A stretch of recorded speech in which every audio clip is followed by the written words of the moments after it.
There's a tremendous pressure that young people feel today, and that certainly I sense inside and outside of the classroom and every day as I walk this campus, is a tremendous pressure to bottle up, to suppress whatever dissent, whatever critical questions, whatever social critiques might be brewing as a result of your natural intelligence, as a result of your education inside and outside of the classroom. There's a huge pressure to remain silent.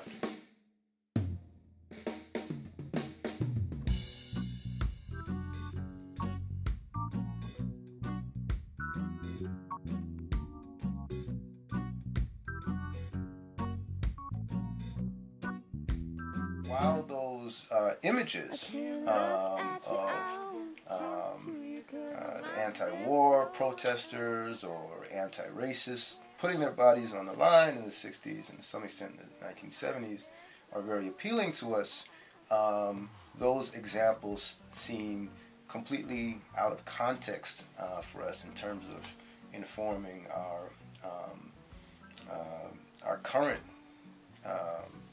capacity to challenge unjust extent to which the power structure recognized these social movements in the 60s and the 70s as a huge threat, and then responded to them with tremendous violence, suppression, co-optation in some ways.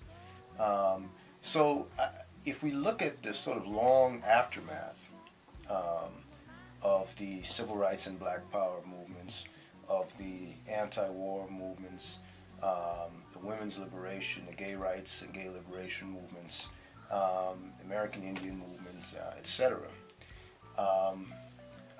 This has been a long period in that last quarter of the 20th century and the first decade of the 21st century. It's been a long period of reaction.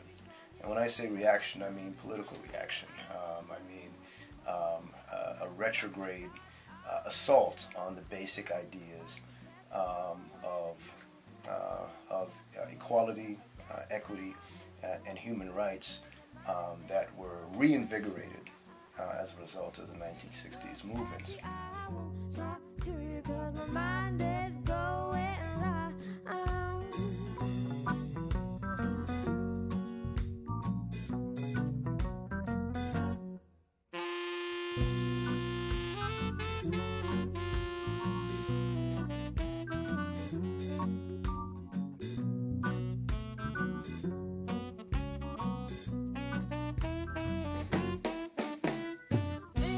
The movement's already a success.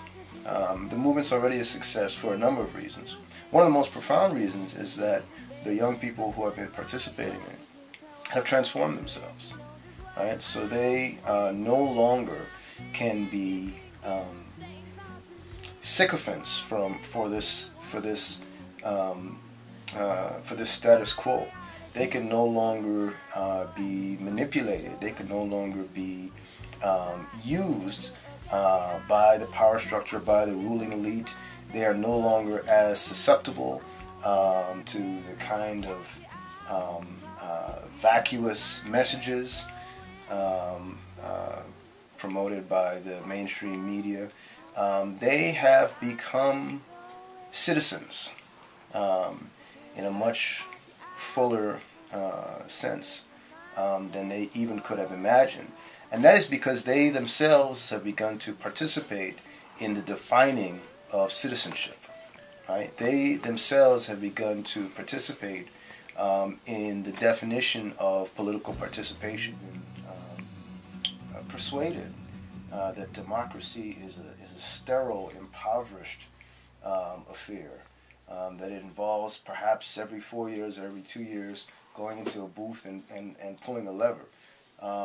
That is a profoundly inadequate understanding of what is really meant by democracy, which is that the people themselves all the people, not just the corporations, not just the 1%, not just the wealthy, not just the hedge fund managers, but the people themselves participate in a meaningful way in the day-to-day decision-making processes that control our lives.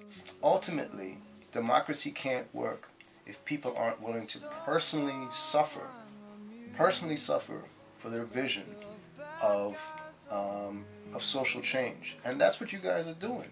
That this suffering is redemptive. I mean, this is an idea, of course, that King talked about and that he learned from Gandhi. I'm not a religious man, and I don't think it's necessarily exclusively a religious concept. The biggest battle for justice in our society and all societies, the biggest battle for truth begins within, right? How can I myself live my life every day in a way that increases justice and in a way that fights injustice? Even as I struggle to define those seemingly abstract principles. Hunger is not abstract. Lacking health care is not abstract. Not being able to feed my family with the starvation wages that I'm being paid. My job going overseas. My paying a far greater tax rate than my multimillionaire employer. All of these crises, social crises, human crises, spiritual crises, they are not abstract, but we must all collectively struggle towards some very real palpable solutions, and that starts with the inner struggle, the struggle to overturn ourselves, the struggle to confront our own conservatism, our own anemia, our own egocentrism, our own pathologies, our own racism, our own sexism, our own homophobia. This is the most profound struggle, and you guys have already won. You yourselves will never be the same. This institution will never be the same. And I really submit that America cannot be the same after this challenge. So we will prevail. I make my money in the funniest way. I wrote to tell my honey all about it yesterday. And quite to my surprise, I received a quick reply. It said, I do not find that funny, not at all, not even a little. Goodbye, carry on, Jane.